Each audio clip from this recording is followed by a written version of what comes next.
स्वागत है आप सभी का आपके अपने YouTube चैनल बायो पॉइंट में। बायो पॉइंट के आज के इस वीडियो में हम बात करेंगे कंट्रोल एंड कोऑर्डिनेशन चैप्टर 7 के पार्ट 4 की। पार्ट 4 में आज हम स्टडी करेंगे nervous system in human beings का क्लासिफिकेशन, सेंट्रल नर्वस सिस्टम के बारे में, पेरिफेरल नर्वस सिस्टम के बारे में और साथ ही में जानेंगे autonomic and visceral nervous system के बारे में और समझेंगे क्या होता है पैरासिम्पैथेटिक और sympathetic nervous system. Control and coordination chapter के सभी पार्ट की लिंक डिस्क्रिप्शन बॉक्स में मिल जाएगी, वीडियो के एंड स्क्रीन में मिल जाएगी। चैनल पे विजिट करने के साथ चैनल को सब्सक्राइब जरूर करिएगा, हम ऐसे ही यूजफुल कंटेंट आपके लिए लेकर के आते रहते हैं। Scientific study of the nervous system and its function is called the neuroscience. It means the branch of science जिसमें हम नर्वस सिस्टम के बारे में स्टडी करते हैं उसको हम न्यूरोसाइंस कहते हैं। क्या कहते हैं?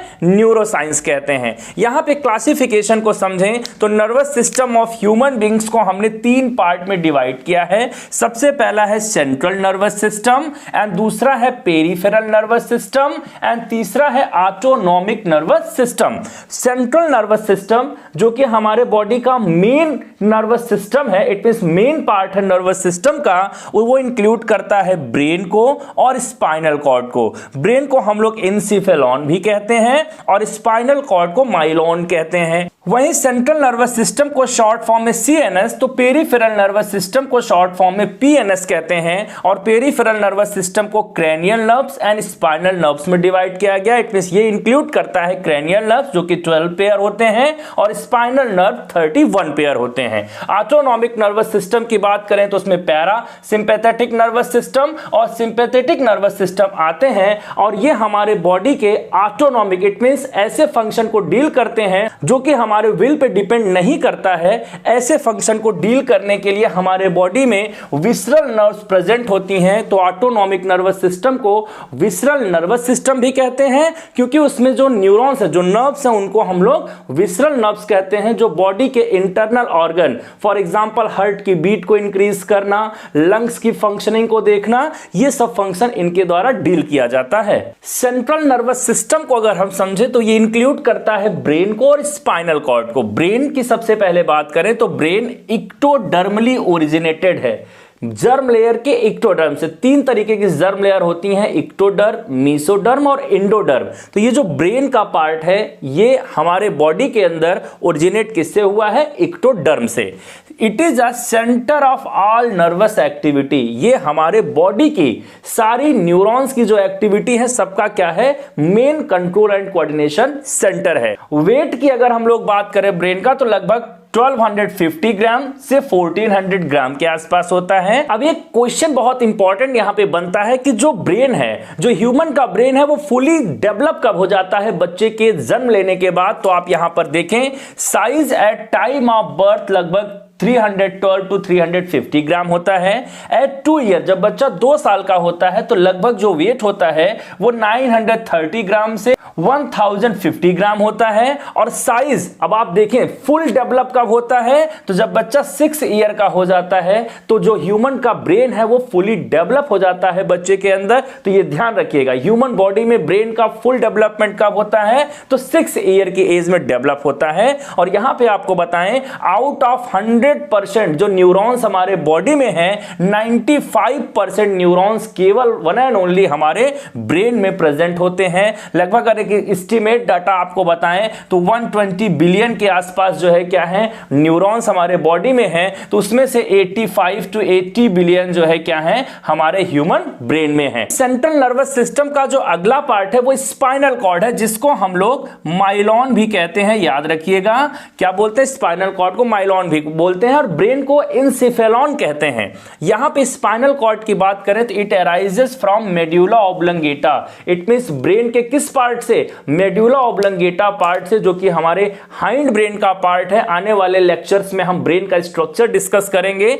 तो मेड्यूला ऑब्लंगेटा हमारे हाइंड ब्रेन का पार्ट है, वो कनेक्ट करता है किसको? स्पाइनल कॉर्ड को। और इसीलिए यहां पे बोला जाता है कि छोटा दिमाग होता है, क्योंकि हमारे ब्रेन से हमारे पूरे बॉडी को जोड़ने वाला जो पार्ट है वो मेडुला ऑब्लंगेटा है। इट मींस स्पाइनल कॉर्ड के थ्रू हम मैसेज को ट्रांसफर करते हैं अपने ब्रेन में, और वो जो पहला पार्ट है वो है मेडुला ऑब्लंगेटा, जो क्या करता है, स्पाइनल कॉर्ड को कनेक्ट करता है। इसीलिए बोला जाता है कि यहां पे बच्चों को सिर पे मारना नहीं चाहिए, नहीं तो उनके ब्रेन की एक्टिविटी स्लो हो सकती है या खत्म हो सकती है। स्पाइनल कॉर्ड के लेंथ की बात करें तो 40 to 45 centimetre long and from the exterior region to posterior region तक फैला होता है। And spinal cord is well protected by vertebral columns. Vertebral columns के द्वारा, इट मींस हमारे जो ये बैकबोन है, बैकबोन हॉलो इन स्पेसियस है, उस हॉलो स्पेस के अंदर स्पाइनल कॉर्ड वेल प्रोटेक्टेड है। It gives 31 pair of spinal nerves. कितने?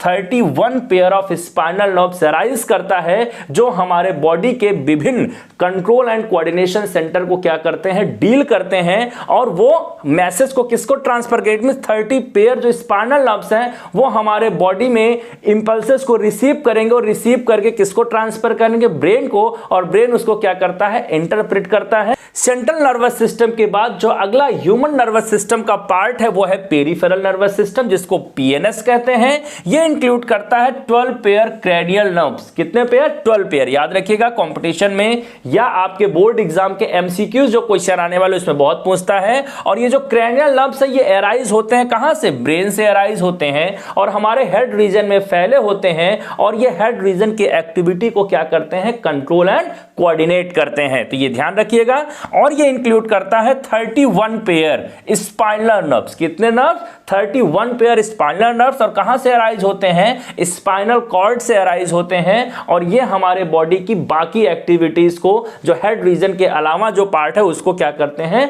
कंट्रोल एंड कोऑर्डिनेट करते हैं। ऑटोनॉमिक नर्वस सिस्टम अगला पार्ट है, जिसको एएनएस कहते हैं। It operates the automatically involuntary function. It means ये जो नर्वस सिस्टम है ये बहुत यूनिक है। ये ऑटोमेटिक फंक्शन करता है और इनवॉलेंट्री एक्टिविटी को डील करता है, ऐसी एक्टिविटीज जिसको कि हम कंट्रोल एंड कोऑर्डिनेट नहीं कर सकते हैं। फॉर एग्जांपल, हार्ट की बीट की रेट को इंक्रीज करना, डिक्रीज करना, ये हमारे विल पे डिपेंड नहीं करता है। इस तरीके की एक्टिविटी जो हमारे विल पे डिपेंड नहीं करते हैं एक्टिविटीज, उनको इनवॉलेंट्री एक्टिविटी कहते हैं, और इनवॉलेंट्री एक्टिविटी को डील करता है एएनएस। यहां पे बात करें जो ऑटोनॉमिक नर्वस सिस्टम, इसको चलाता कौन है? इट मींस इंपल्स को रिसीव कौन करता है, ट्रांसफर कौन करता है? तो यहां पे विसरल नर्व्स हैं जो केवल इंटरनल ऑर्गन से कनेक्टेड होती हैं। वो हमारे इंटरनल ऑर्गन से डायरेक्ट ब्रेन को कनेक्ट होते हैं, वहां से हमारी इनवॉलेंट्री एक्टिविटीज को डील किया जाता है। It is also known as visceral nervous system. चूंकि ये बॉडी के अंदर है, जो विसरल वर्ड से वो इंटरनल ऑर्गन्स को या इंटरनल पार्ट को रिप्रेजेंट करता है, तो ऑटोनॉमिक नर्वस सिस्टम को विसरल नर्वस सिस्टम भी कहते हैं। तो आज के वीडियो में हमने जाना ह्यूमन बीइंग्स के नर्वस सिस्टम के क्लासिफिकेशन को।